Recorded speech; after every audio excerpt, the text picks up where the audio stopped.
नमस्ते, मी रमेश मुकादम. ग्रामोदय विचार माध्यमातून आज अनुसूचित जाती SC आरक्षणाची अ व कड वागणी, ओबीसीची भूमिका काय असावी या संदर्भात राजाराम पाटील यांनी एक लिहिलेला लेख आहे, तो मी वाचून दाखवतो. ह्या संदर्भात आपले काय विचार आहेत हे आपण मांडा. आणि माझा व्हिडिओ आपल्याला आवडला तर लाईक करा, सबस्क्राईब करा आणि फॉरवर्ड करा. आरक्षण या विषयावर ओबीसी व्यक्त होताना दिसत नव्हता, तेव्हा उच्चवर्गीय जमीनदार सत्ताधीश मराठ्यांनी जरांगे पाटील यांच्या नेतृत्वाखाली ओबीसी आरक्षणात घुसखोरी सुरू केली. त्यावेळी काही प्रमाणात ओबीसी जागे झाले. याप्रमाणेच EWS आरक्षण ब्राह्मण क्षत्रिय वैश्य जातींनी कोणते आंदोलन मागणी न करता घेतले. त्यावेळी झोपलेला ओबीसी आरक्षणाबद्दल किंचित जागा झालेला आहे. उच्च जातीच्या आरक्षणाबद्दलचे आकर्षण जागे झाले नव्हते. त्यांनी सामाजिकदृष्ट्या मागास नसताना ओबीसीचे आरक्षण खाऊन टाकले. तेव्हा आरक्षणास अस्पृश्य समजणारे लोक थोड्या चिकित्सक पद्धतीने अभ्यास करू लागले. ओबीसीच्या या आरक्षणाबाबत दुर्लक्ष करण्याच्या वृत्तीस कारण होते. उच्च जातींनी धर्माच्या प्रभावाखाली ओबीसीना बेसावत ठेवण्यात मिळवलेले भयानक यश होते. देशातील 52% ओबीसी या देशातील एकूण लोकसंख्येचा सर्वात मोठा भाग पूर्वी ब्राह्मण क्षत्रिय वैश्य यांचा गुलाम होता. आजही तो गुलाम आहे. महात्मा ज्योतिबा फुले यांनी शूद्र जातीची मानसिक धार्मिक गुलामी सोप्या पद्धतीने समजावून सांगितलेली आहे. वैदिक ब्राह्मणांनी हिंदू धर्माचा अभिमान बाळगणाऱ्या ओबीसीना महात्मा फुले या आधुनिक विचारवंत महापुरुषाची धर्मचिकित्सा पचवण्यापूर्वी अवघड होते. आजही महाकठीण वाट होती. डॉक्टर बाबासाहेब आंबेडकर यांनी महात्मा फुले यांना आपले गुरु मानून धर्मचिकित्सात्मक तथागत गौतम बुद्ध आणि संत कबीर यांच्याबरोबर गुरुतुल्य स्थान दिलेले आहे. 33 कोटी देव आणि ब्राह्मण, वेद, उपनिषदे, पुराणे या धर्मभावनेतून गुंतलेले शूद्र ओबीसी ना जागे करण्याची प्रक्रिया देशात अत्यंत ताकदीने होणे आज गरजेचं आहे. मनुस्मृतीनुसार चातुर्वर्ण पद्धतीने ब्राह्मण क्षत्रिय वैश्य या शोषक लुटारू 15% लोकांची सेवा करणे हे वैदिक हिंदू धर्माने दिलेले काम विना तक्रार ओबीसी करत आलेले आहे. देवधर्मांचे आदेश पाळणे हे जीवन कर्तव्य मानणाऱ्या शूद्र लोकांना जागे करण्याचा प्रयत्न 2500 वर्षापूर्वी बुद्ध चारवाक्य महावीर यांनी चालविलेला आहे. अलीकडे फुले शाहू आंबेडकर यांनी हा विचार देशात रुजवण्यासाठी अपार कष्ट घेतले. अर्थात आमच्या महापुरुषांच्या विचारास थांबविण्यासाठी ब्राह्मण क्षत्रिय वैश्य आणि धर्मसत्ता, राजसत्ता, अर्थसत्ता अशी वापरलेली आहे की आमच्या महापुरुषांच्या मृत्यूनंतरही त्यांचे कार्य लोकांपासून लपवण्यात मनुवादी व्यवस्थेत कायम यश आलेले आहे. ओबीसी, SC, ST स्त्रिया यांच्या गुलामीस कारण वैदिक धर्म, वेद, उपनिषदे, कथा, पुराणे, रामायण, महाभारत, महाकाव्य याप्रमाणे मनुस्मृतीनुसार मिळाले धार्मिक, राजकीय, आर्थिक अधिकारांचा फायदा ब्राह्मण क्षत्रिय वैश्य घेत आहे. हे प्रकार उच्च जातीचे आरक्षण आहे जे देशातील 85% ओबीसी, SC, ST यांना त्याचे सर्वाधिकार प्रतिनिधित्व नाकारते. देशात आम्हा स्त्रीशूद्र, अतिशूद्र यांना मनुस्मृतीत गुलामी लादून आमचे शोषण केले. म्हणून डॉक्टर बाबासाहेब आंबेडकर यांनी मनुस्मृती जाळली. आमच्या गुलामीची अशा ग्रंथातील संदर्भ शोधून ओबीसी, वेद, उपनिषदे, रामायण, महाभारत या ग्रंथाची चिकित्सा करून त्यातील गुलामीस कारण असलेले ग्रंथ प्रतिनिधिक स्वरूपात अभ्यासलेच पाहिजे. कारण ओबीसी जातीची गुलामी ही याच विषमतेच्या रूढी परंपरेतून मानसिकरित्या लादली गेलेली आहे. हिंदू वैदिक धर्माच्या गुलामीमुळे खचलेले, पिचलेले, शोषित शूद्र, अतिशूद्र यांना ब्राह्मण क्षत्रिय वैश्य पुढारलेल्या जातीच्या बरोबर आणण्यासाठी त्यांना प्रतिनिधित्व देणे म्हणजेच आरक्षण देणे हे देशातील समता निर्माण करणाऱ्याची प्रक्रिया डॉक्टर बाबासाहेब आंबेडकर यांनी संविधानाच्या माध्यमातून सुरू केली आहे.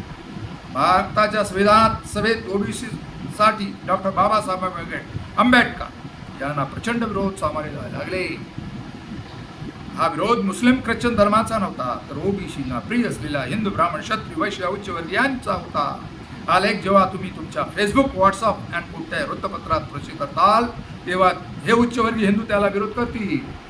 या सर्व लेखात मला हेच सांगायचे आहे, या देशातील 85% ओबीसी, SC, ST यांनी आजची वाईट स्थिती ब्राह्मण, क्षत्रिय, वैश्य यांच्या धार्मिक, राजकीय, आर्थिक सर्वाधिकार धर्माने दिलेला आहे. आम्हा शूद्र अतिशूद्र स्त्रिया यांना नाकारल्यामुळेच झालेली आहे. अर्थात हा विषय अभ्यासाचा भाग आहे. त्यासाठी बुद्ध, फुले, शाहू आंबेडकर यांचे ग्रंथ वाचावे लागतील. तेवढ्याच प्रमाणात आम्ही ओबीसी, दासबोध, रामायण, महाभारत वाचतो. देशातील संविधानाने दिलेल्या आरक्षणामुळे ब्राह्मण क्षत्रिय वैश्य चिडलेले आहे. त्यामुळे ते मागासवर्गीय आरक्षणाची नेहमीच कुचेष्टा करतात. त्या सर्वात बळी पडतात धर्माचे बिनपगारी गुलाम. आम्ही आगरी, कोळी, भंडारी, कुणी, माळी, धनगर, ओबीसी 52% लोक. देशातील प्रमुख राजकीय पक्ष काँग्रेस, भाजप, राष्ट्रवादी, शिवसेना ही मंडळी म्हणजेच ब्राह्मण, सीकेपी, मराठा, क्षत्रिय, वैश्य हेच मनुवादी लोक आहे. संविधानाने आम्हा ओबीसीना दिलेले आरक्षण संपविणे हेच त्यांच्या सत्तेचे खरे काम असते. आम्ही या छोट्या लेखातून हे शिकले पाहिजे की ब्राह्मण, क्षत्रिय, वैश्य आमच्या समतेच्या तत्वातून मिळालेल्या आरक्षणाचे संघटित राजकीय, धार्मिक, आर्थिक शत्रू असतील तर आम्हा संघटित राहिलेला आहे. जे आरक्षणामुळे शत्रू आहे, जे आरक्षणाचे शत्रू आहे, त्यांनीच अनुसूचित जाती म्हणजे एससी जातीच्या आरक्षणात विभागून न्यायाची नीती असेल की अन्यायाची असेल. हजारो वर्षाच्या भारताचा विषमतेचा इतिहास हा शोषक ब्राह्मण, क्षत्रिय, वैश्य जातीच्या क्रूर इतिहासात आहे. त्यामुळे केंद्रात असलेले आणि राज्यात असलेले सरकार हे ब्राह्मण, क्षत्रिय, वैश्य यांचेच आहे.